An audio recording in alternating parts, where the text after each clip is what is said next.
want to welcome each and every person who is watching our online service. Thank you so much for joining in. If you're new to Limitless Church and you're watching us for the first time, let us know who you are, where you're from, and get in touch with us. To know how to stay connected with us, we'll put those details on the screen, but they'll also be in the video description. But yes, welcome to the last week of the sermon series, Good Vibes Only. Last week, guys, I'm so proud of every single person who came every Sunday, and I really believe and I hope that you were blessed by the sermon series, especially with this new move that is happening for our church. We're moving to a new location. I really also think that's a great thing that's happening because, hey, no matter what place we move to, we always have to be together. Amen? All right. So I was thinking about, what more could we possibly speak about peace? We spoke about peace in us, right? We spoke about peace above us. We spoke about what peace looks like for different people. Peace looks like an escape. Peace looks like safety. Peace looks like contentment. And what was the last one? Does anybody remember? Peace looks like silence. Yes, peace looks like emptiness. So we spoke about all that, and I believe that all those sermons that were preached form a really important foundation for the sermon that I'm going to preach today. I don't think it's possible to even talk about the topic that I'm going to speak to you today if we didn't cover all those things. But basically, we spoke about peace with God and finding peace in God and finding peace by knowing that God is above everything. Today, we are going to speak about the peace that is among us. We're going to speak about peace with people. And that is the sermon for today. Peace with people. We cannot talk about peace if we don't talk about peace with people, right? Because one thing about peace is that it's the fruit of the Spirit. It's one of the fruits of the Spirit. And if you know something about fruit, you know this. Nobody just stares at fruit, right? Like nobody, at least in Goa, owns a mango tree and looks at the mango tree and just like stares at it. Like, wow, what a mango, man. Like nobody looks at the mango tree, watches it fall to the ground and splatter and sees worms invade it, right? Nobody looks, it's stupid to do that, right? So what are fruits for? Fruits are meant to be seen, tasted, and experienced. Now, all these weeks, you've been growing the fruit of peace through your relationship with God. As a tree, if you're bearing fruit, you can't eat your own fruit. Amen? All right? Because the fruit of peace that is inside of you is for the world to see, taste, and experience. That's what we're going to talk about today. So, what does peace with people look like? What does it look like? It looks like no fighting, no arguing, no kit-kit. Anybody remembers? No disagreements, no debates on news channels that you're too scared to watch at the moment. That's what peace looks like, right? Peace looks like no fighting. It looks like no war. Peace looks like no conflict. Is that true? Peace looks like the absence of conflict. And I want to ask everybody here, is there anybody here who has never experienced conflict or has been surrounded by conflict ever since you were born? Is there any such kind of person here? I mean, you will have to be dead, okay, to never experience conflict in your life. But everybody has, right? Everybody has experienced conflict. And what we would think is that conflict has actually been around longer than peace. Conflict actually seems to be more real than peace because it's been around in everybody's life. It's been around almost every single year. Every single year there's news about some conflict. If there was no conflict, we would never have news channels. And news channels have now become a place of conflict. I mean, that's the reason why these things exist, right? It's because of conflict. And even in the year 2020, which was supposed to be the year where everybody was socially distant, everybody was, spaced out, isolated from everybody else, even in this year, we managed, as human beings, to have some form of social conflict. Actually, this was I would say, one of the worst years that we had social conflicts. To be more specific, there was one situation that really shocked the entire world. It didn't happen in India, it actually happened in America. One of the biggest conflicts that ever happened was the murder of this African-American man called George Floyd. Anybody heard about the issue? And, you might be sitting here and thinking like, hey, this is in America. Racism is an American issue. Racism is a form of conflict.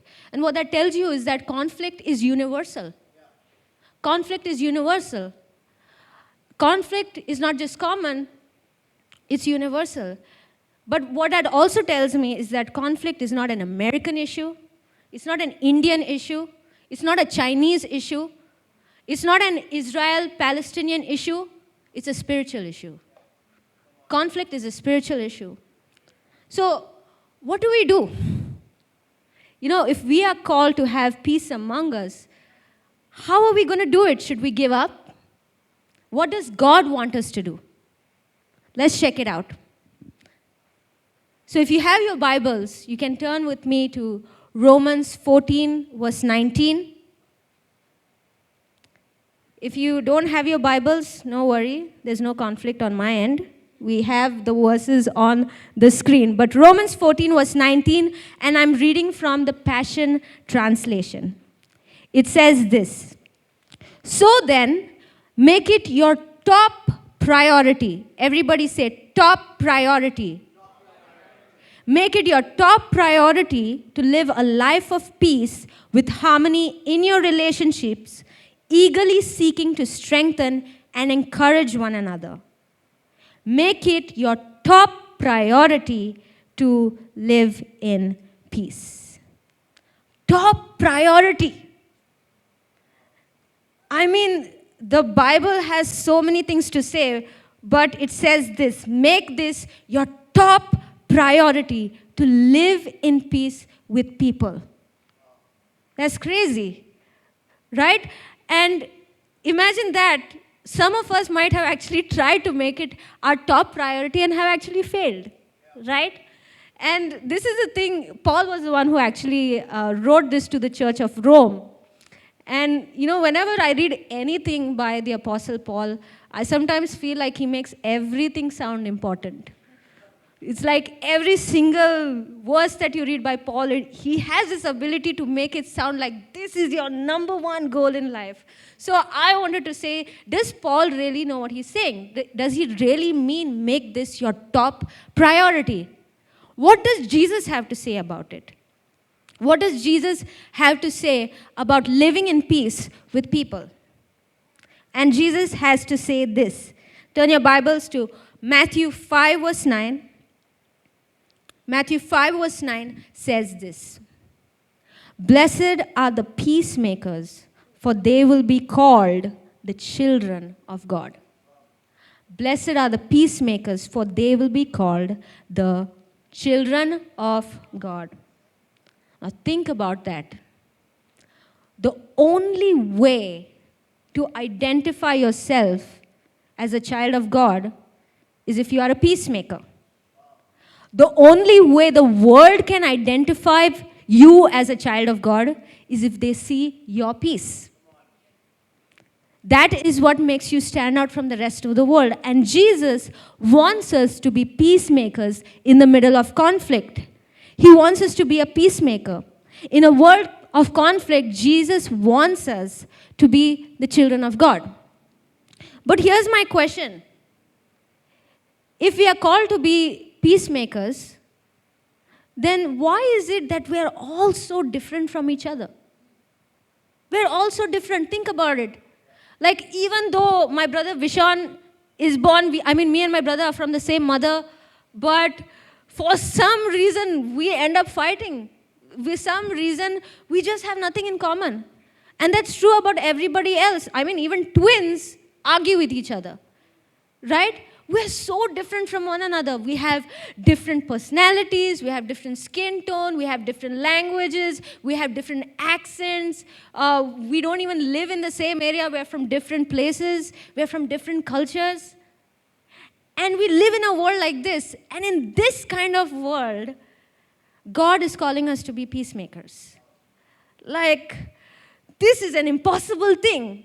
Like, imagine each person is a different combination of personality, each person is a different combination of talent, and each person has a different temper sometimes. Like, how do you become a peacemaker in a world of conflict? Because the world is so different. Well, don't worry, we have a role model. The role model to be a peacemaker comes from Jesus. The role model to be a peacemaker comes from the Prince of Peace. P-O-P, pop. If you don't remember anything today, remember that. So, let's take a look at what Jesus does. How does Jesus handle conflict? How does Jesus handle people's differences? All right, and I'm going to take you to a really beautiful story in the Bible. It's in John 8, and I'm reading from verses 1 to 11. All right, if you want to read with me, go ahead and read with me. Jesus returned to the Mount of Olives, but early the next morning, he was back again at the temple. A crowd soon gathered, and he sat down and taught them. As he was speaking, the teachers of religious law and Pharisees brought a woman who had been caught in the act of adultery. They put her in front of the crowd. "Teacher," they said to Jesus, "this woman was caught in the act of adultery. The law of Moses says to stone her. What do you say?" They were trying to trap him into saying something they could use against him, but Jesus stooped down and wrote in the dust with his finger. They kept demanding an answer, so he stood up again and said, "All right, but let the one who has never sinned throw the first stone." Then he stooped down again and wrote in the dust. When the accusers heard this, they slipped away one by one, beginning with the oldest, until only Jesus was left in the middle of the crowd with the woman. Then Jesus stood up again and said to the woman, "Where are your accusers? Didn't even one of them condemn you?" "No, Lord," she said. And Jesus said, "Neither do I. Go and sin no more." Where is the conflict in this? When we hear this story, we love this story because it shows the graciousness of Jesus. It shows you his love. It shows you how he gives you a second chance again. But I always wondered, where was the conflict in this? Why was this such a big deal? Why did there have to be a fight about it? The conflict was between the Pharisee and this sinful woman. And not only that, these Pharisees decided to take this conflict up much further. They decided to get Jesus involved. So they go to Jesus, and the verse says they try to trap him. They try to trap him into saying something wrong. Ever found yourself in that position? Two people have a problem, and suddenly they call you for expert advice, but it's actually not for advice. It's for them to know whose side you're on. "Hey, I have a problem. There's this friend. I just want to know what you think about it." And you're like, "Why are you telling me this?" But have you ever found yourself in that situation where someone has asked you specifically, and it's always because they already have the answer? It's already because deep inside of them, they want to know from you that they are right. The Pharisees knew that this would have been very difficult for Jesus to answer. Why? Because the woman is clearly wrong. It's a lost case. There's no way he can defend her. There's no way he can say, it's okay. No, there's no way he can do that. So they were trying to catch him. And they were trying to say, now tell us, Jesus. Now for once in all these years that you have served, tell us now whose side you're on. Tell us now which side you're going to take. Tell us that we are right. And that is where a lot of conflicts start. A lot of conflicts start when you want to be right. Actually, conflicts of every single level that we have on this earth start with this need to be right. Think about any conflict. I'm talking about war. I'm talking about discrimination. I'm talking about racism, casteism, which is here. Any kind of difference, even no communication. Hey, even not communicating with someone is also conflict. Okay? Just saying. But no matter what level of conflict it is, there's always this kind of mindset of wanting to be right. And that is why most of us fail in this area. Because deep down inside of us, we want to be right, but we don't want to make things right with the people around us.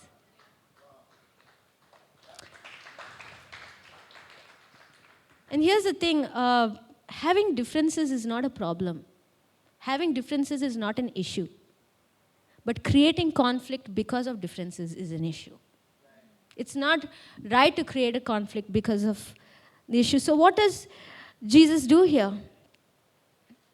On one hand, he has this group of people who are the Pharisees who represent what it means to follow the rules, what it means to follow the customs, what it means to follow the right way of living. But also these are the group of people who think they are right and nothing is wrong with them and they are entitled to judge people. So on one hand, there's the Pharisees. On the other hand, there is another group of people which represent the adulterous woman who have no boundaries, no moral awareness, living in sin. And Jesus now is here. And there's these two people on either side. On one hand are the saints, on the other hand is the sinner. And this is how our life is, right? We're living in a conflict between two groups. And basically we want to say, I am right, you are wrong. I am right, you are wrong. This is the same story that happens in our lives. We're always between two sides. But this story has a really beautiful ending. And this can be an ending to all your conflicts. Let me tell you, a lot of us fail when it comes to dealing with conflicts. But we can have a beautiful ending like this story too. Because let me tell you one thing, even though there were two sides, there was someone in the center. Even though there was someone on the right, someone who was in the wrong, there was someone in the center. Jesus was in the center of that conflict.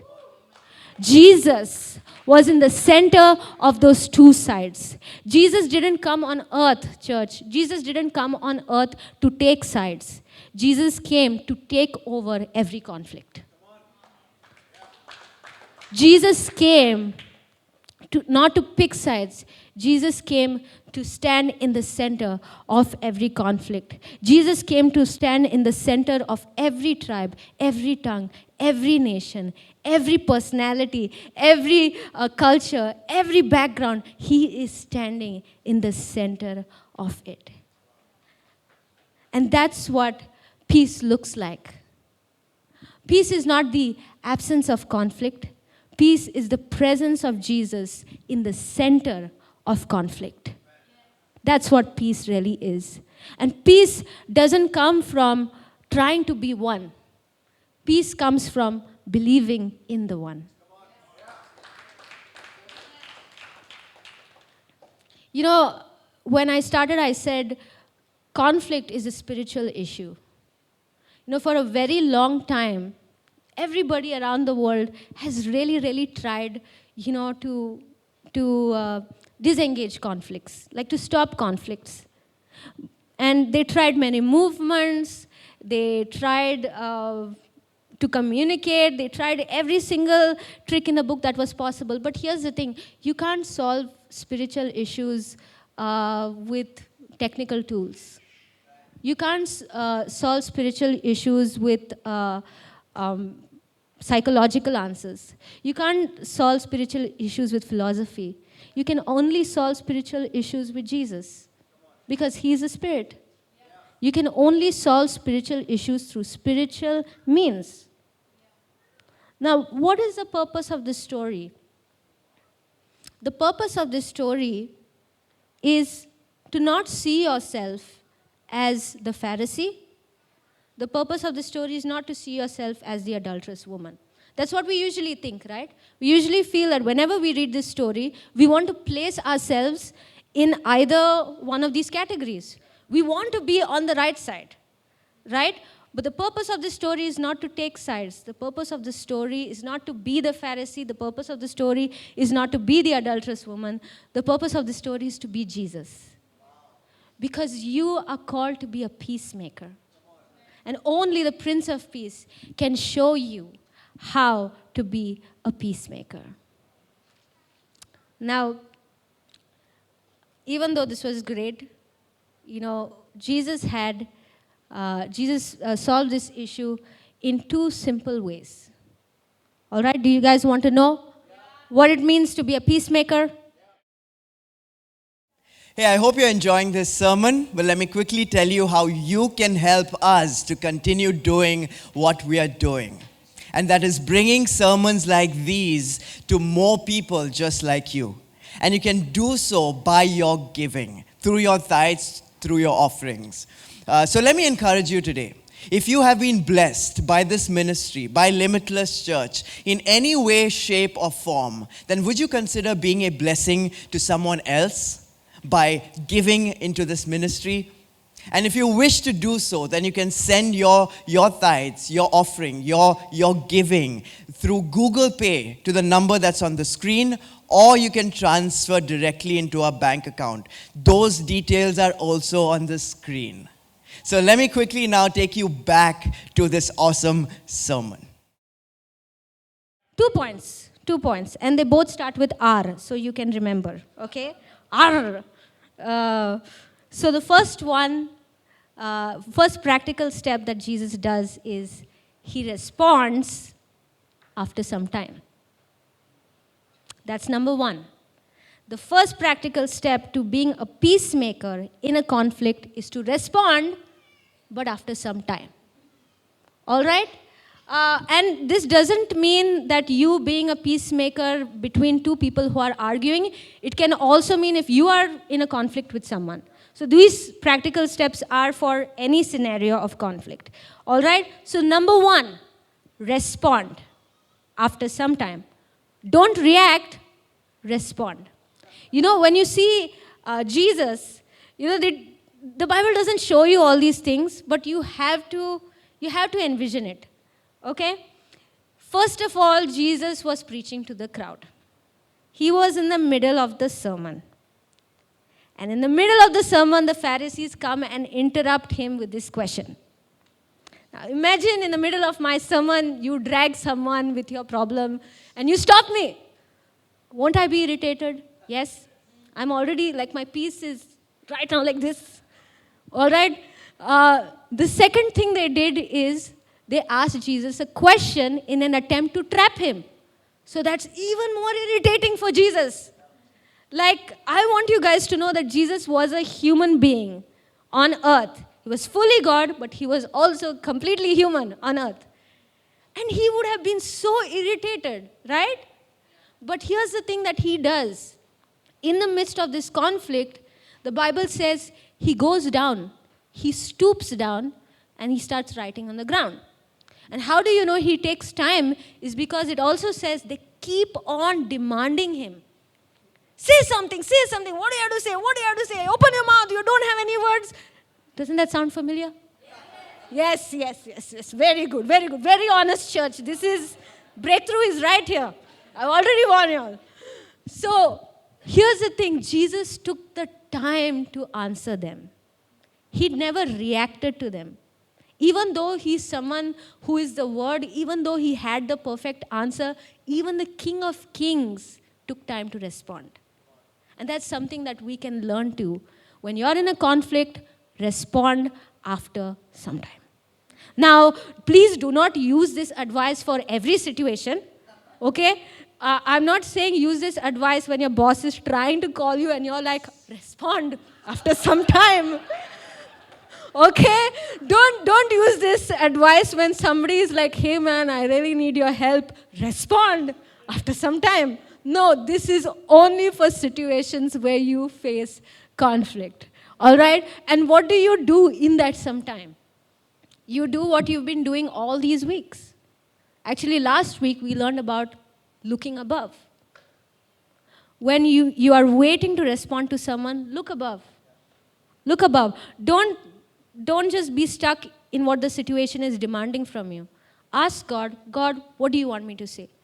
How do you want me to respond in a way that I don't bring this person down either, but I don't break the relationship? So, step number 1, respond. Good. Now the second point. Second point is also another R. The second thing that Jesus does is reconcile. He reconciles. Now, what does reconcile mean? Reconcile means to repair. Reconcile means to repair. And what do you usually repair? You repair things that were usually torn, right? And usually things that are torn are things that are made of the same fabric. Is that true? Any shirt that is torn, anything that was torn, even a vase, when you try to repair it, you don't try to add something else. No, you're repairing the exact same thing because it's made from the same fabric. What Jesus was trying to tell them is, hey, I know you guys are on two sides.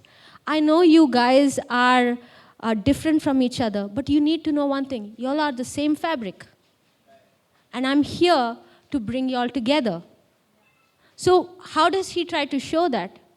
One thing that he tries to tell them is that, hey, if you've never sinned in your life, throw the first stone. And usually we think when Jesus was telling the Pharisees, he was just telling off. We imagine this like some movie scene where Jesus is Chiranjeevi and he's looking at them and he gave this dialogue and then they all vanished. No, he was not trying to tell them off. He was actually trying to find common ground between them. And he was trying to tell them like, hey, there's no difference. There's nothing different about y'all. Because one thing that is common about both of y'all is that y'all are both wrong. And I'm in the center for a reason. I'm in the center not to just be here, not to just bring you together, but for you to know what is right. Don't try to figure out what is right and wrong by standing on the side. Depend on Jesus. And that's what reconciliation is. Reconciliation is finding common ground. Whenever you walk into a conflict, don't walk from the side. Don't come from a very one-sided perspective. Come with an intention to repair the relationship. Let me tell you, if you're not walking into a conflict to repair the relationship, don't. You're going to mess it up. All right? But unless your intention is to repair the relationship, fully engage in the conflict. And it's very important for you to repair relationships. Because here's the thing. One of the biggest areas where people don't see breakthrough in their lives is when they have issues with people. You can try to do everything. You can try to run anything. But if you're not successful with people, and this isn't just for Christians. This is also for people who don't believe in God. If you don't have a breakthrough with people, you're never going to change the world. If you don't have a breakthrough with people, you're never going to do anything great. So it's important to do these two things as a peacemaker. It's important to respond after some time, and it's important to reconcile.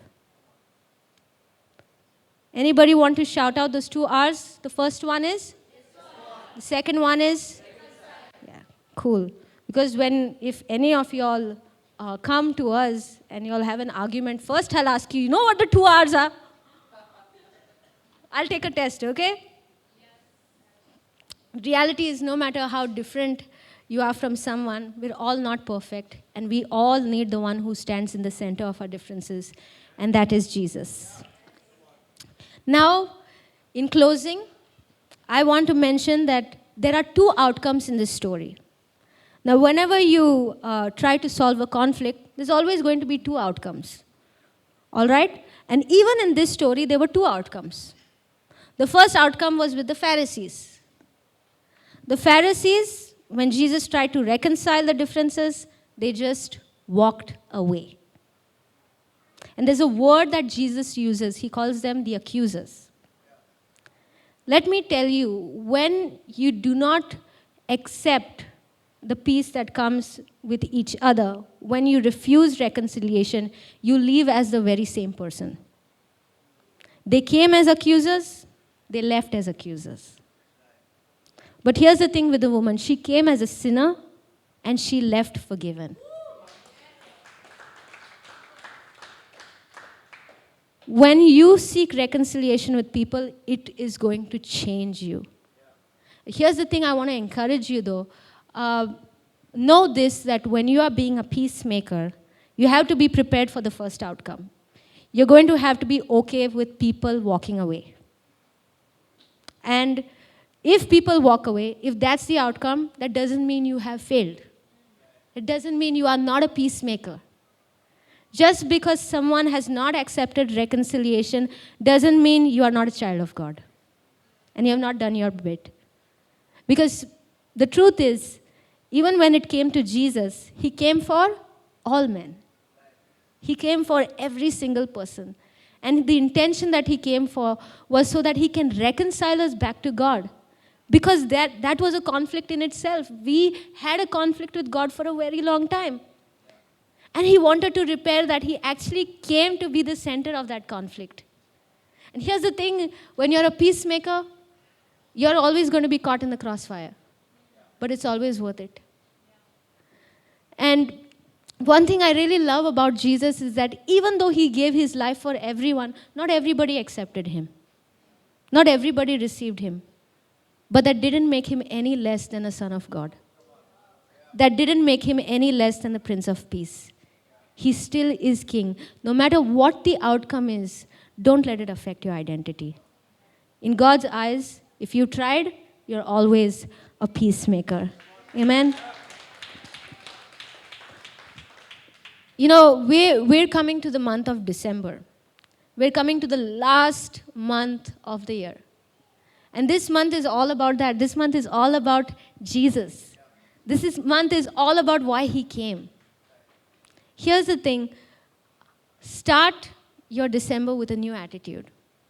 Start your December by growing peace in your heart, but also by developing peace with each other. I would encourage you, if you have any conflict with anybody, if it's possible, like how the Bible says, make it your top priority. Make every effort, if you can, to live in peace with everyone. Here's the thing. I can't guarantee you that it will work out. Okay? I can't guarantee you that you will win. This is not about a win. This is not about right and wrong. This is just about you being a child of God. So this December, I want to encourage you, if there's anybody you had conflict with, if there's anybody you had struggles with, or even if you feel like, I don't need anybody. I am me and God, that's it. Like even that kind of attitude, let me encourage you, grow in peace with one another. Because peace is not the absence of conflict. Peace is the presence of Jesus in the center of conflict. Amen? Are you all blessed by this word? Will you all do this? Come on. Thank you. God bless you.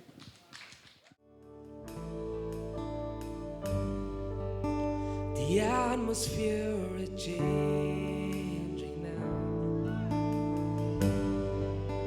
Spirit of the Lord is here.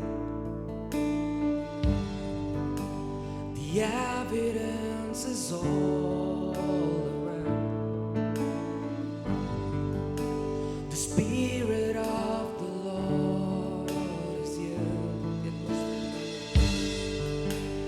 The atmosphere is changing now. The Spirit of the Lord is here. The evidence is all around. For the Spirit of the Lord is here. Overflow in this place. Fill our hearts with your love. Your love surrounds us. You're the reason we came to encounter your love. Your love surrounds us.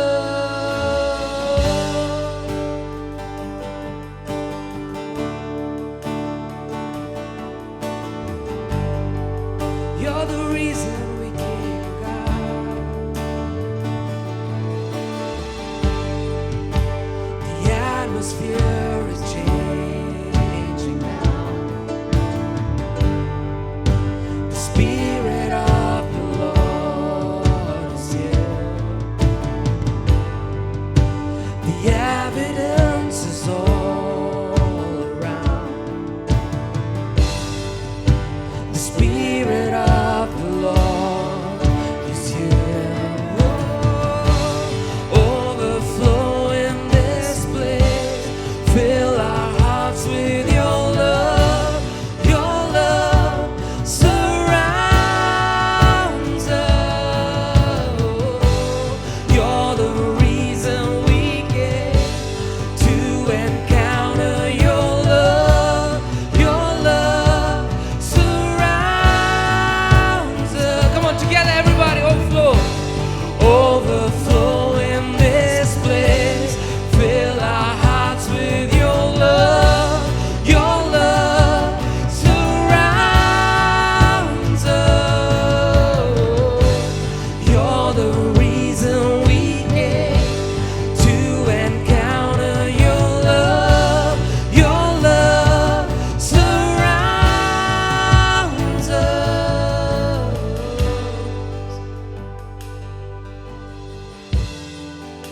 Surrounded by your love,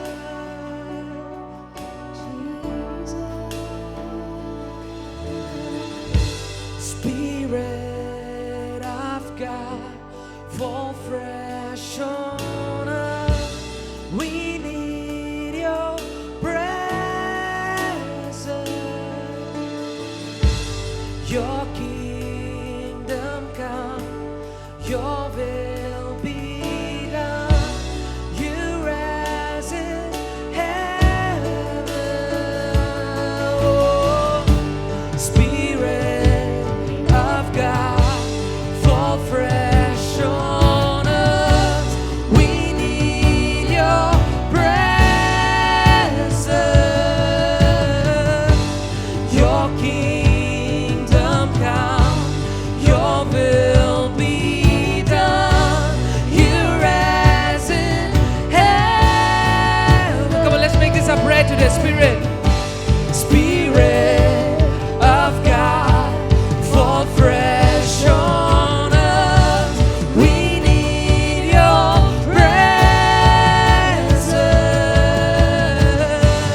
Your kingdom come, your will be done. You rise in heaven.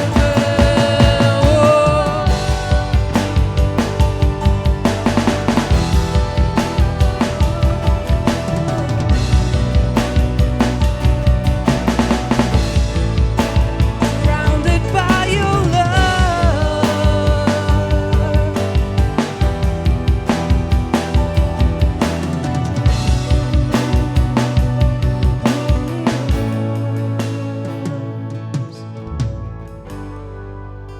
A miracle can happen now. For the Spirit of the Lord is here. The evidence answers all around. For the Spirit of the Lord is here. Come on, a miracle is happening now. A miracle is happening now. For the Spirit of the Lord is here. The evidence is all around. For the Spirit of the Lord is here. Whoa, overflow in this place. Fill our hearts with your love. Your love surrounds us wherever we go. You're the reason we get to encounter your love. Your love surrounds us.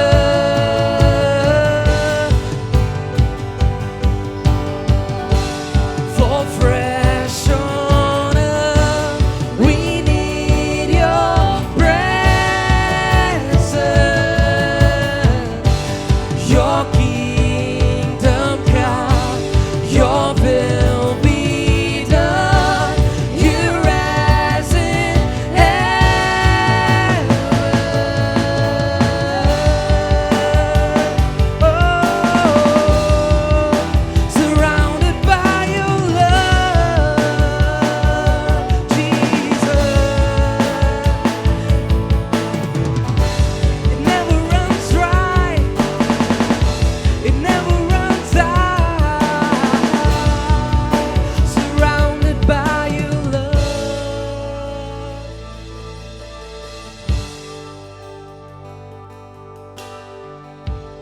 Overflow in this place.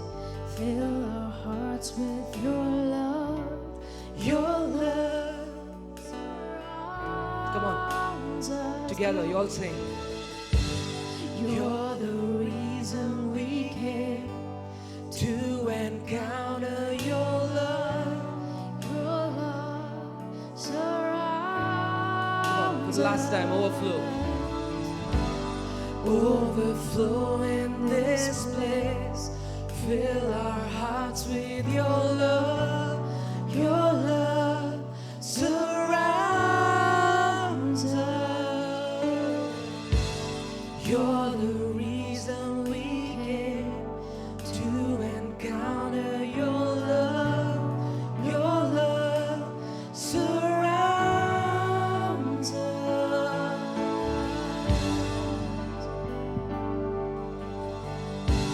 Thank you, Jesus. Thank you that you're always with us. Your presence never leaves us, never forsakes us, Lord. We welcome your presence, not just today, but into every day of our lives, into every area of our lives, Lord. Thank you for being with us all the time. Thank you, Jesus, for being our Prince of Peace. In Jesus' name, everyone said, Amen. God bless you guys. I'll see you next week, but not same place, at a different place next week. But until next week, have a wonderful week and peace. Peace to everybody.